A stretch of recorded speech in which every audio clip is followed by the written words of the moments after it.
नमस्कार साथियों, सहज ऑनलाइन क्लासेस एलिबंगा प्लेटफॉर्म पर आप सभी का हार्दिक स्वागत, हार्दिक अभिनंदन। समास के तृतीय भाग में आज हम करने जा रहे हैं द्वंद्व समास। इससे पूर्व हमने अवयवी भाव समास तथा तत्पुरुष समास के 6 भेद कर लिए हैं। वो पिछली वीडियोस में आप देख सकते हैं, लिंक भी इसके साथ जुड़ा हुआ है, आप वहां जाकर जांच कर सकते हैं। तो आज हम करने जा रहे हैं समास का तृतीय भेद, द्वंद्व समास। द्वंद्व समास में साथियों दोनों पद ही प्रधान होते हैं, साथ ही पदों के बीच और एवं अथवा या आदि योजक चिन्ह लगे होते हैं या मिलते हैं। विग्रह करते समय और या का प्रयोग किया जाता है और लगभग प्राय हर बार नहीं, प्राय दोनों जो पद है वो एक दूसरे के विलोम होते हैं। तो आइए देखते हैं एक उदाहरण। जैसे कि हमारे पास एक पद है माता पिता, तो इसका समास विग्रह क्या होगा? माता और पिता। एक और उदाहरण देखते हैं, पाप पुण्य।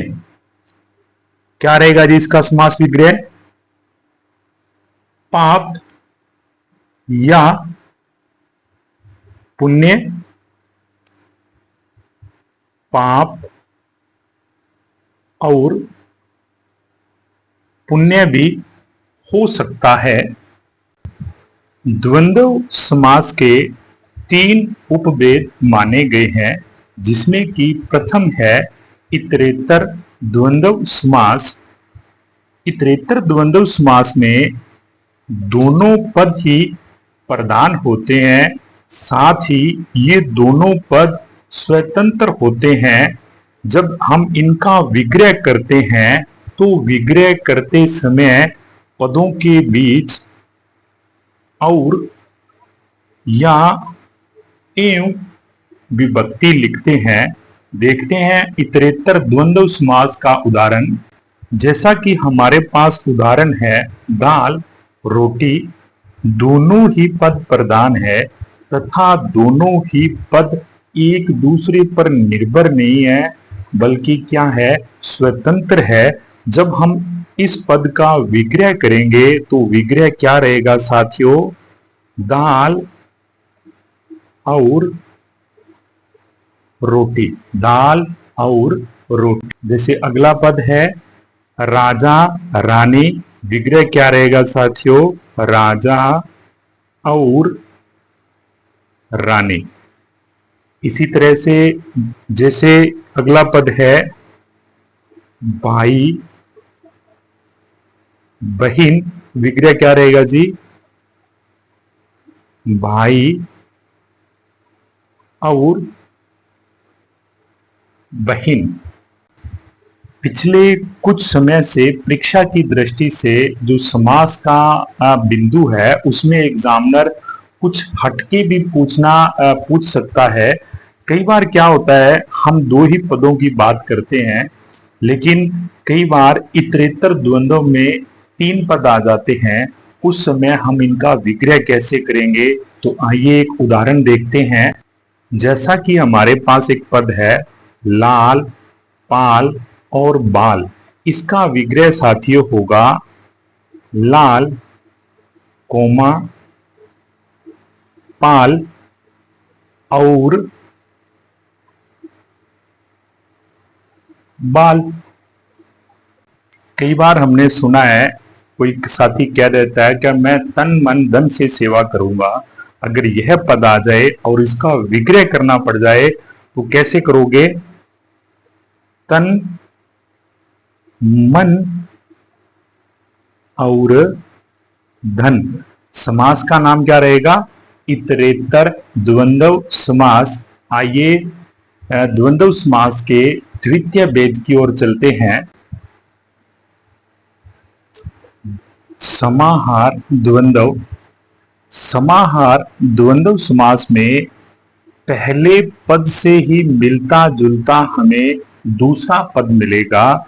साथ ही जब हम समाहार द्वंद्व समास का विग्रह करेंगे वहां और की बजाय आदि शब्द का प्रयोग करेंगे। जैसे कि हमने इतरेतर द्वंद्व समास में और विभक्ति का प्रयोग किया, वहीं समाहार द्वंद्व समास में आदि शब्द का प्रयोग करके हम विग्रह करेंगे। देखते हैं, जैसे कई बार हम बोलते हैं कि हमने इस कार्य को करने में जी जान लगा दी। बिल्कुल साथियों, आपने भी अपने मंजिल तक पहुंचने के लिए अपनी मेहनत कर रहे होंगे और आपने जी जान लगा रखी होगी। अब इसका अगर विग्रह करना पड़ जाए तो यह किस में आएगा? यह समाहार द्वंद्व में आएगा, क्योंकि पहले पद से मिलता जुलता ही दूसरा पद है। इसका विग्रह क्या रहेगा जी? जी, कोमा, जान आदि। कई बार हम घरों में भी शब्द प्रयोग करते हैं, जैसे बहू, बेटी। विग्रह क्या रहेगा जी? बहू, बेटी आदि। जैसे धन, दौलत। विग्रह क्या रहेगा जी? धन, दौलत आदि। क्योंकि यहां ना दोनों की बात हो रही है, धन की भी बात हो रही है और दौलत की भी बात हो रही है। जैसे कई बार कह देते हैं भूत प्रेत, तो क्या आएगा? भूत प्रेत आदि। कई बार ये भी बोल लेते हैं कि कपड़े लत्ते, तो क्या आएगा? कपड़े कोमा लत्ते आदि। द्वंद्व समास का जो तृतीय उपभेद है वह है वैकल्पिक द्वंद्व समास। वैकल्पिक द्वंद्व समास में क्या है?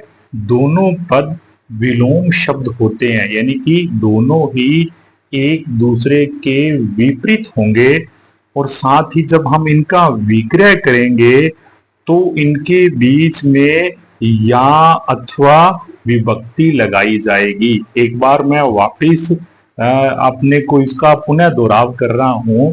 द्वंद्व समास में दोनों पद प्रधान होते हैं। द्वंद्व समास का जो हमने प्रथम भेद किया था वह किया था इतरेतर द्वंद्व समास, जिसमें कि दोनों प्रधान पदों के बीच और विभक्ति लगाकर हमने समास विग्रह किया। दूसरा हमने किया समाहार द्वंद्व समास, जिसमें कि पहले पद से मिलता ही हमें दूसरा पद मिलेगा और इसका विग्रह करते समय हमने आदि शब्द का प्रयोग किया। और अब तृतीय वैकल्पिक द्वंद्व, इसमें जब दो विलोम शब्द मिले तो वहां वैकल्पिक द्वंद्व समास होगा और इनका विग्रह करते समय या अथवा आदि शब्दों का प्रयोग किया जाएगा। जैसे मेरे पास शब्द है सुख दुख। अब या तो सुख होगा या दुख होगा, तो इसका विग्रह कैसे होगा? सुख या दुख। दूसरा अपने कई बार कह देते हैं धर्मा धर्म। साथियों, यह पद काफी बार परीक्षाओं में पूछा जा चुका है, तो क्या आएगा जी? धर्म या अधर्म। या तो धर्म होगा अथवा क्या होगा? अधर्म होगा। कई बार ये भी पूछ लेते हैं लाभ हानि। विग्रह क्या रहेगा? लाभ या हानि अथवा लाभ अथवा हानि। कई बार साथियों वह संख्यावाची द्वंद्व शब्द भी पूछ सकता है।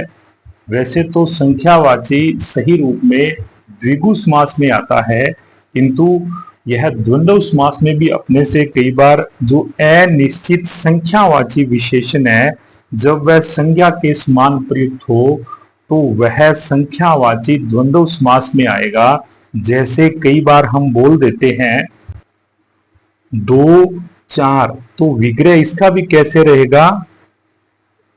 2 से 4 तक। या कई बार बोल देते हैं 10 20। तो क्या रहेगा 10 से 20 तक।